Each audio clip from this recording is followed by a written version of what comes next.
बार आप सभी विद्यार्थियों का इस वीडियो लेक्चर के माध्यम से हार्दिक स्वागत करता हूँ। अध्याय 1 में 3 वीडियो लेक्चर हो चुके हैं, ये चौथा है और आज हम ऑलमोस्ट इस चैप्टर की समाप्ति कर देंगे। अगले वीडियो लेक्चर में हमने गुरुत्वाकर्षण बल और विद्युत चुंबकीय बल क्या होता है उसकी परिभाषा और समीकरण देख लिया है। आज बाकी के दो मूलभूत बल जो कुदरत में है वो प्रबल नाभिकीय बल और निर्बल नाभिकीय बल क्या होता है वो समझेंगे, ठीक है। और उसके बाद 4 परिभाषाएं आपको याद करनी है कंपल्सरी, वो देखेंगे और बलों का एकीकृत करना क्या होता है वो देखेंगे और ये चैप्टर समाप्त हो जाएगा, ठीक है। तो फटाफट शुरू करते हैं आज का वीडियो सेशन। प्रबल नाभिकीय बल क्या होता है? शब्द से आपको पता चल जाएगा कि यह बल कहाँ कार्यरत होता है, नाभिक में, ठीक है। तो परमाणु और उसका नाभिक। परमाणु के अपरमाणु क्या होते हैं?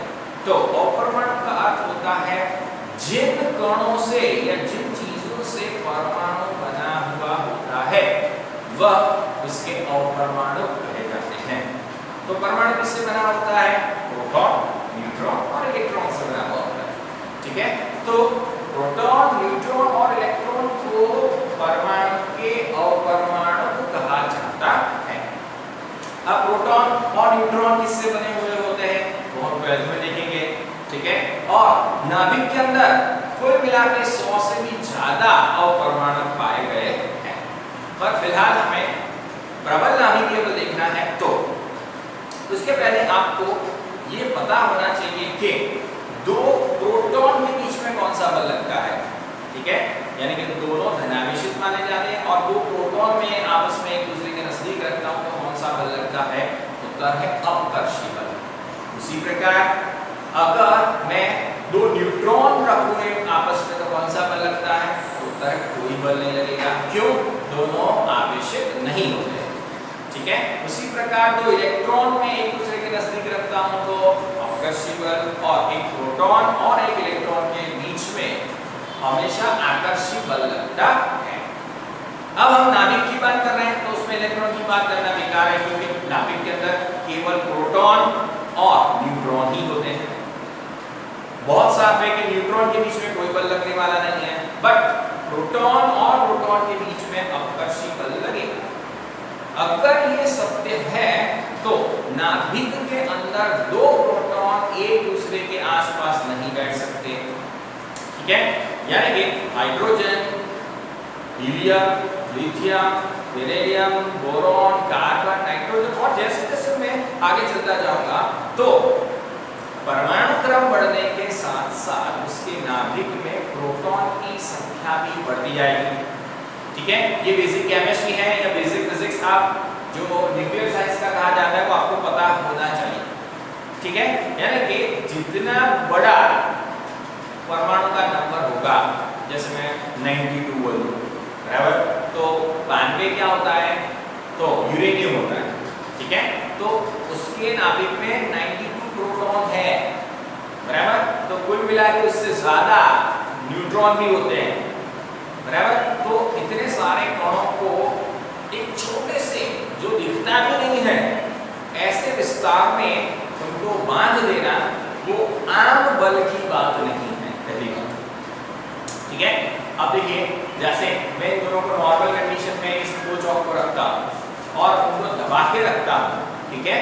तो दोनों के लिए आवश्यक जो आयतन है, ठीक है, एक सामान्य परिस्थिति में और दोनों को जकड़ के दबा के रखने की परिस्थिति में दोनों में फर्क होता है।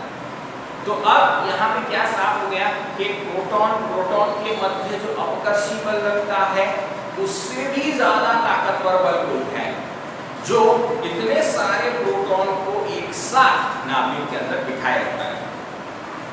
जैसे उदाहरण के तौर पे आपने क्लास में जब भी पढ़े होंगे तो एक शिक्षक जब क्लासरूम में हाजिर होता है, उसकी उपस्थिति होती है, तब सारे विद्यार्थियों को वह चुपचाप बिठाए सकता है, बिठाए रखता है और एक साथ एक लाइन में सब आराम से बैठते हैं।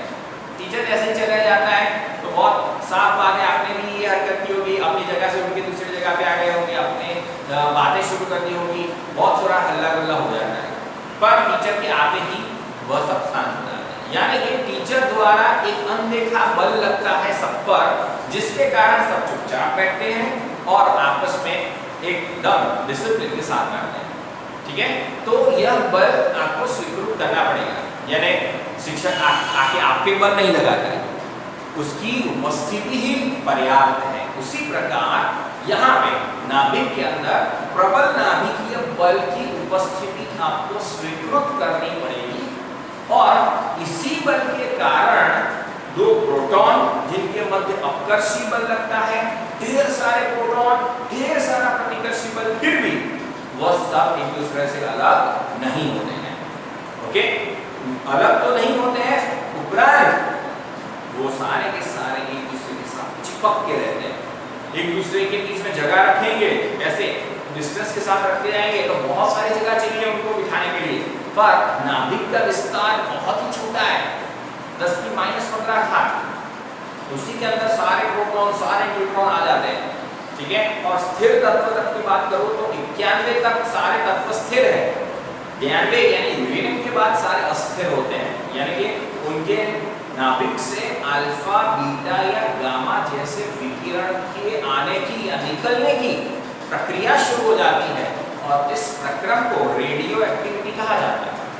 ठीक है, यानी कि किसी भी परमाणु के नाभिक से अल्फा बीटा या गामा विकिरण का निकलना रेडियो एक्टिविटी कहलाता है। पर वो सब कब होगा? 92 के बाद ट्रांसयूरेनियम तत्व भी कहा जाता है। पर हमें फिलहाल यहाँ पे प्रबल नाभिकीय बल देखना है, और प्रबल नाभिकीय बल 91 प्रोटॉन और ढेर सारे न्यूट्रॉन को केंद्र के अंदर, नाभिक के अंदर बांधे रखता है। ठीक है, तो इस बल को प्रबल नाभिकीय बल कहा जाता है। क्लियर? कुदरत के सभी बलों में से जितने भी बल हैं, उन सभी बलों में ताकतवर, सबसे ज्यादा ताकतवर प्रबल नाभिकीय बल ही माना जाता है, और उसी के सापेक्ष में, उसी के उपलक्ष्य में अन्य सारे बलों को मापा जाता है।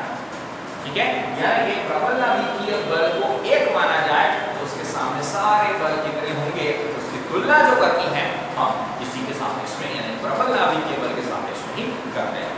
ठीक है, चलिए तो लिखना शुरू करें। प्रबल नाभिकीय बल, तो परमाणु के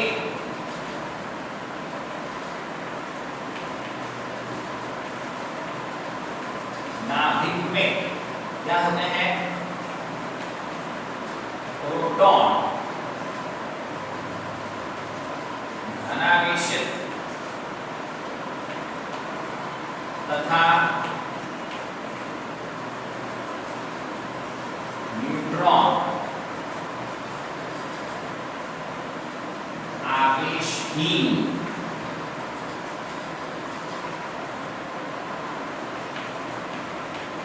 होते हैं।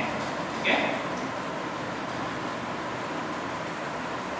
तो परमाणु के नाभिक में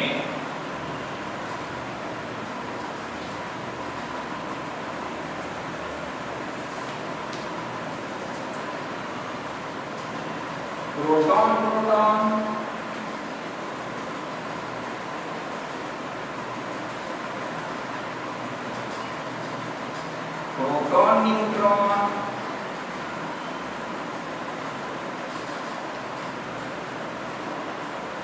एवं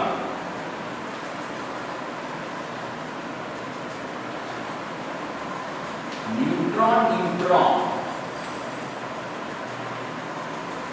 के मध्य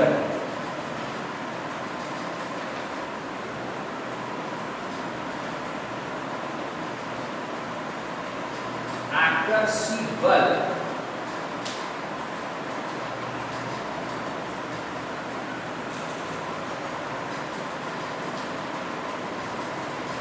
लगता है। ठीक है,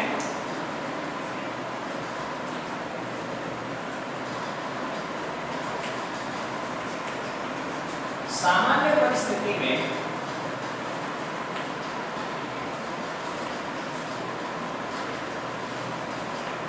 दो प्रोटॉन के मध्य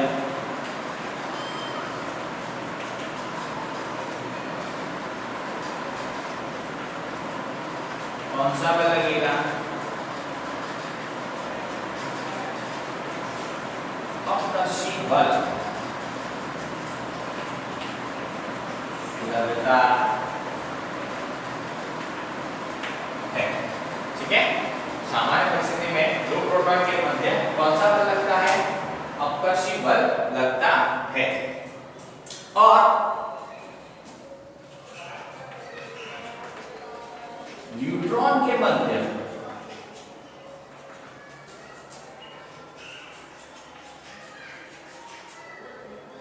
कोई बल,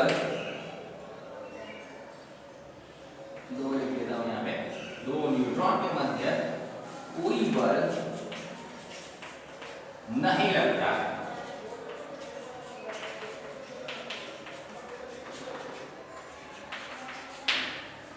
ठीक है, परंतु प्रबल नाभिकीय बल की स्वीकृति से ही आप नाभिक की स्थिरता समझा सकते हो।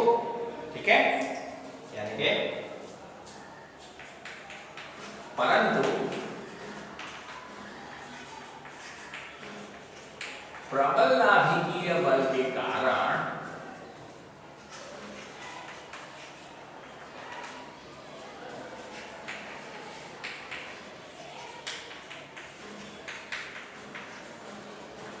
यह सभी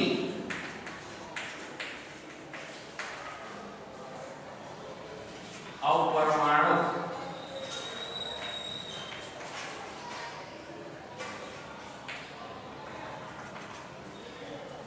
आपस में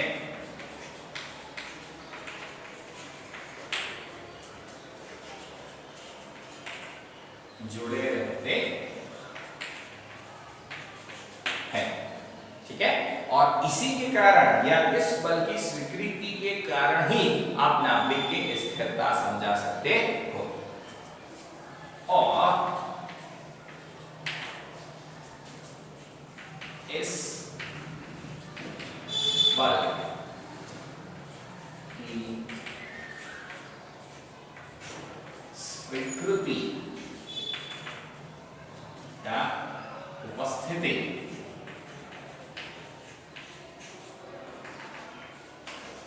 से ही नाभिक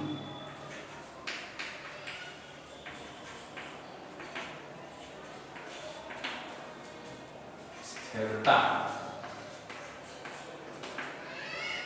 समझाई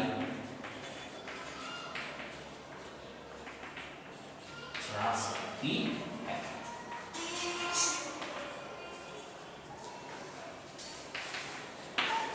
ठीक है, और इस बल को हम प्रबल नाभिकीय बल कहते हैं, जिसे प्रबल नाभिकीय बल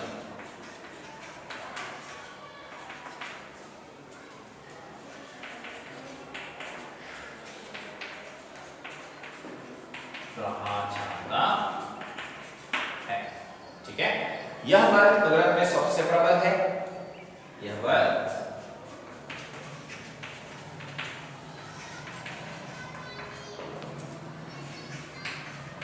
कुदरत में सबसे प्रबल है।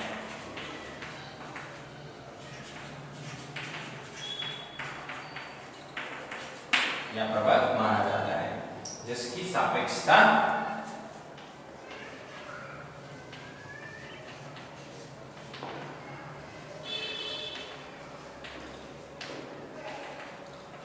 एक मानी जाती है।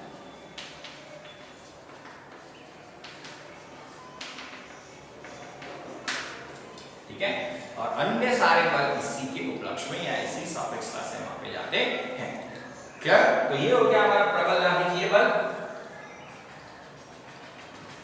अब उसके बाद निर्बल नाभिकीय बल देखते हैं।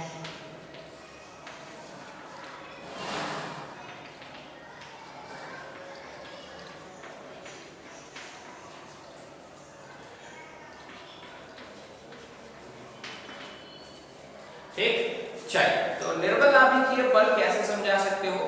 तो जब भी केंद्रीय प्रक्रम जैसे कि बीटा कणों का उत्सर्जन, अब बीटा कणों में दो प्रकार होते हैं, बीटा प्लस और बीटा माइनस।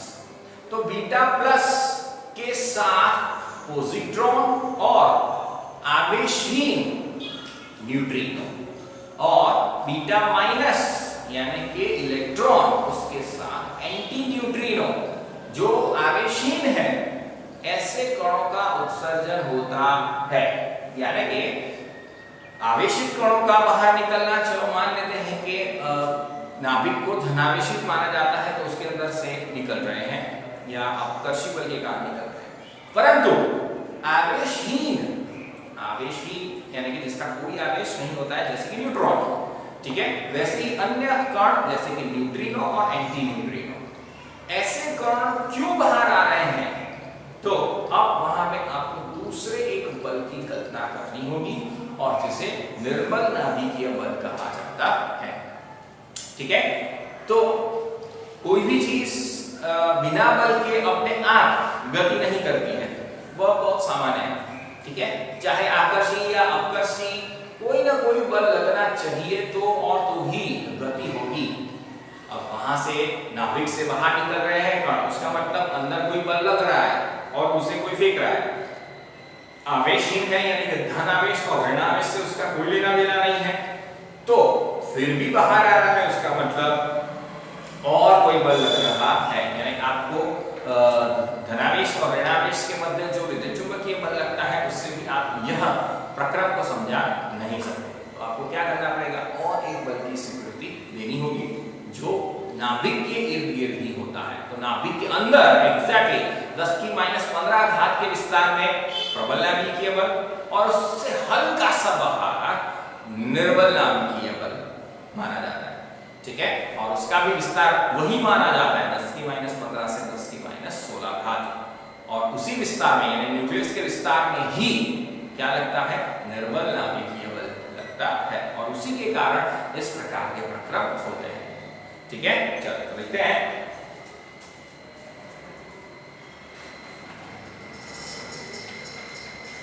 केंद्रीय या फिर नाभिकीय प्रक्रम जैसे कि बीटा कणों का उत्सर्जन कहां से होगा, नाभिक से होगा। ओके,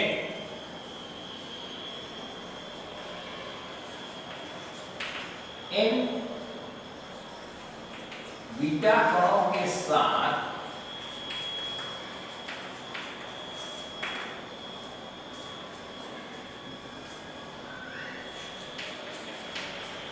पॉजिट्रॉन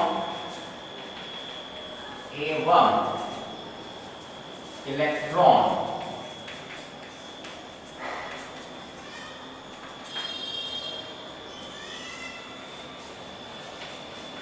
जो आवेशित होते हैं,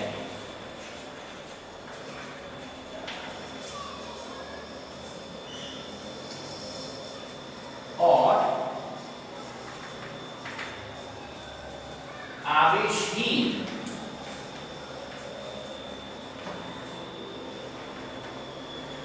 न्यूट्रिनो एवं एंटी न्यूट्रिनो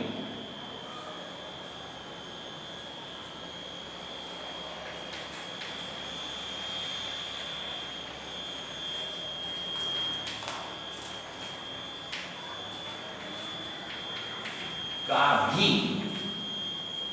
उत्सर्जन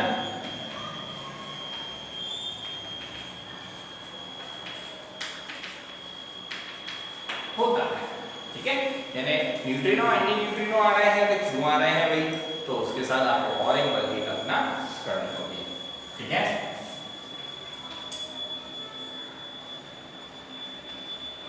इस प्रक्रम को समझाने हेतु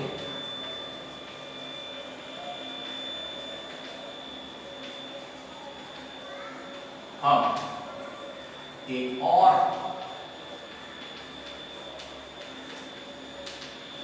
बल जिसे क्या कहा जाएगा, निर्बल नाभिकीय बल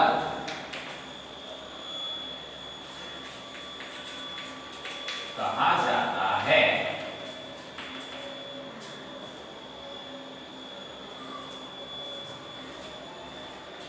उसकी स्वीकृति या उसकी उपस्थिति करेंगे या नहीं। ठीक है, तो ये हो गया हमारा निर्बल नाभिकीय बल। ठीक है, और उसके बाद आपको जो चार परिभाषाएं याद रखनी है वो मैं लिख रहा हूं। कुछ भी करके ये चार परिभाषा को मगब यानी कि गूफ डालना, ठीक है, रट्टा मार लेना, बहुत इंपॉर्टेंट है, जो आपको आगे भी काम में आने वाली है। ठीक है, चलिए, तो पहली बहुत आसान है जो आप पढ़ चुके हो, ऊर्जा संरक्षण का नियम।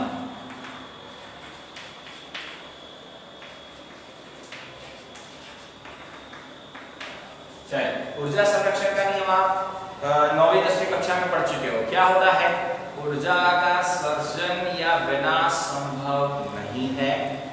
ठीक है, ऊर्जा हमेशा एक स्वरूप से दूसरे स्वरूप में परिवर्तित होती रहती है और ब्रह्मांड में कुल ऊर्जा का हमेशा संरक्षण होता है, या जो कुल ऊर्जा है वो हमेशा नियत रहती है, अचल रहती है।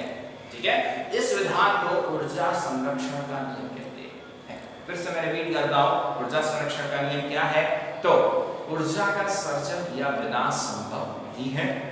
ऊर्जा हमेशा एक स्वरूप से दूसरे स्वरूप में परिवर्तित रहती है और ब्रह्मांड में कुल ऊर्जा नियत है या अचल है। इस विधान को ऊर्जा के संरक्षण का नियम कहते हैं।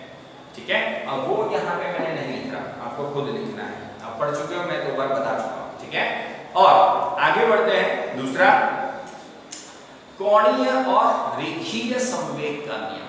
ठीक है, तो सबसे पहले लिखते हैं दूसरा, रैखिक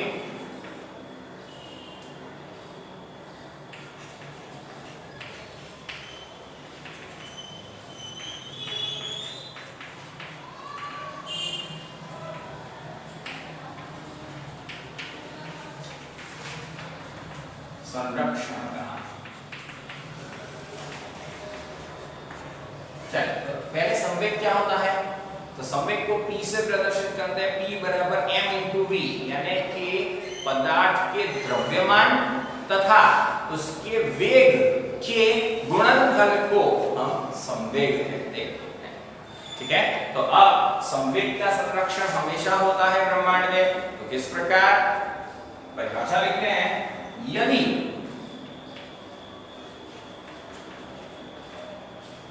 पदार्थ या निकाय या वस्तु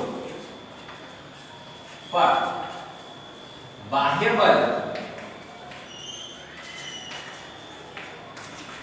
0 है,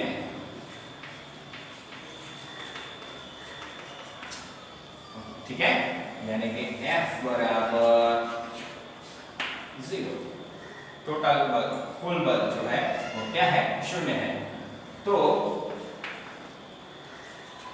उस निकाय का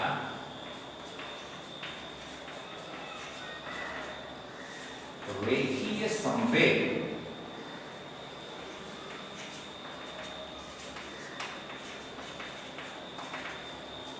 अचल, निश्चित, ठीक है, या फिर नियत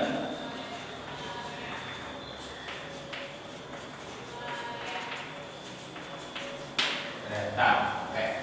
तो ये हो संवेग का नियम, और इसी में दो शब्द परिवर्तित कर देंगे तो कोणीय हो जाएगा। ठीक है, तो क्या है तीसरा, कोणीय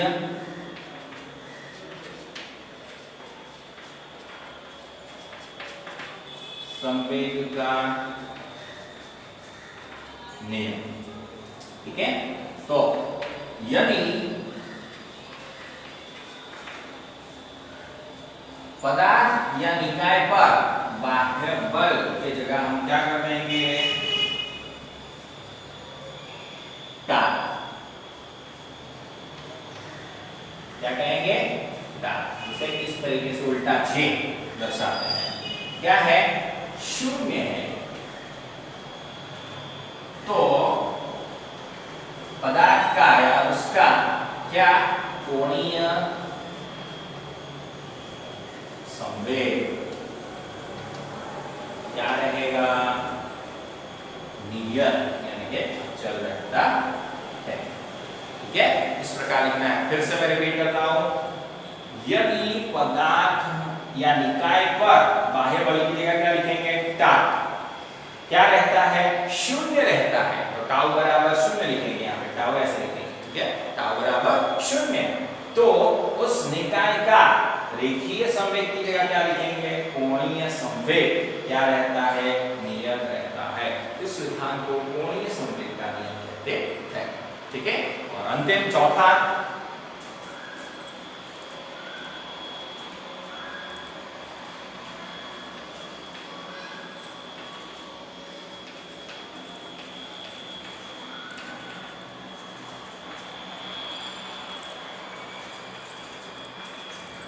आवेश के संरक्षण का नियम। ठीक है, तो यदि कोई भी निकाय या कोई भी वस्तु से आवेशों का आवागमन हो रहा है, जैसे रगड़, दो सतह को रगड़ते हैं तो एक सतह से इलेक्ट्रॉन दूसरी सतह पे चले जाएंगे। ठीक है, तो किसी भी निकाय के लिए हमेशा कुल आवेश नियत रहता है। ठीक है, तो संरक्षक निकाय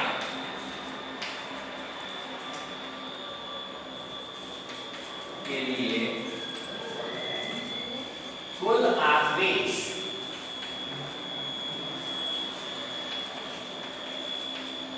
क्या रहता है, नियत, यानी कि अचल।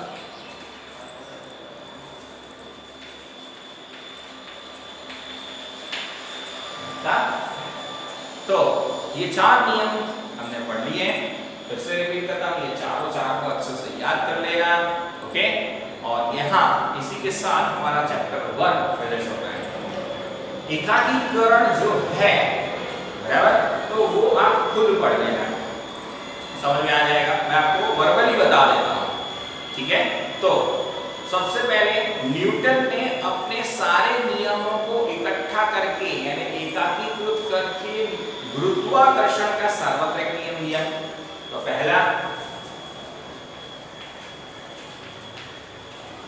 न्यूटन ने क्या एकाकीकृत किया, उसके तीनों नियमों को एकाकृत करके क्या दिया, गुरुत्वाकर्षण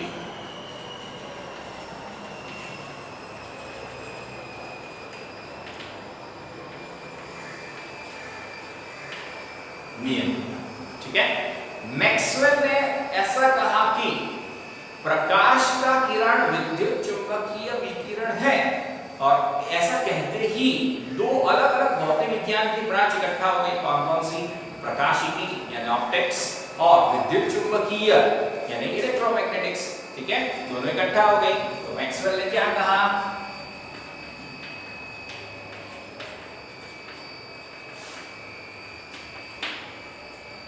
प्रकाश का किरण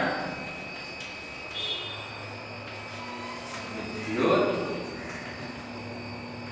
चुंबकीय विकिरण है।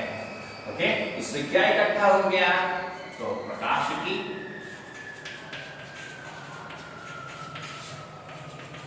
प्लस विद्युत चुंबकीय शाखा, यानी इसे ऑप्टिक्स कहा जाएगा और इसे इलेक्ट्रोमैग्नेटिक्स। ठीक है, इसी प्रकार ग्लासो सलाम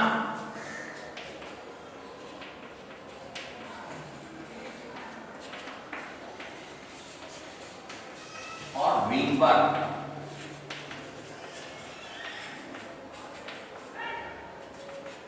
इन्होंने इलेक्ट्रोवीक फोर्स नाम दिया। क्या नाम दिया?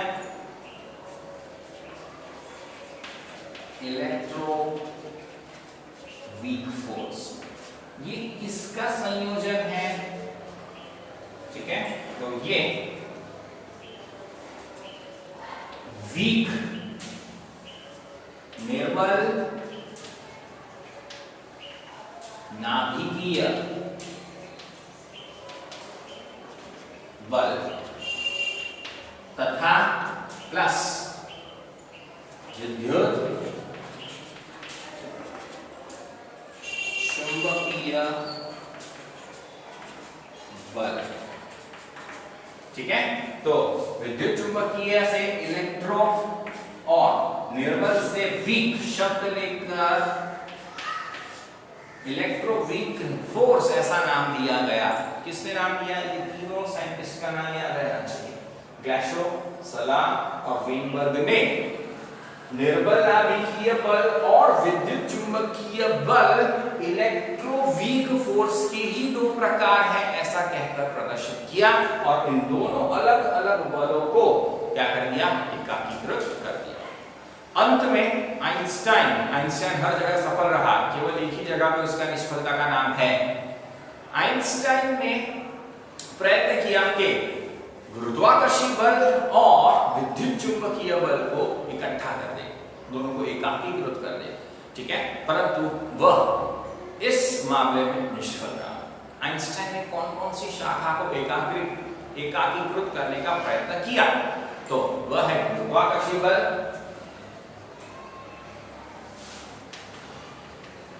आइंस्टाइन ने किसको प्रयत्न किया? तो गुरुत्वाकर्षण बल को एकीकृत करने का प्रयत्न किया, परंतु वह सफल नहीं रहे।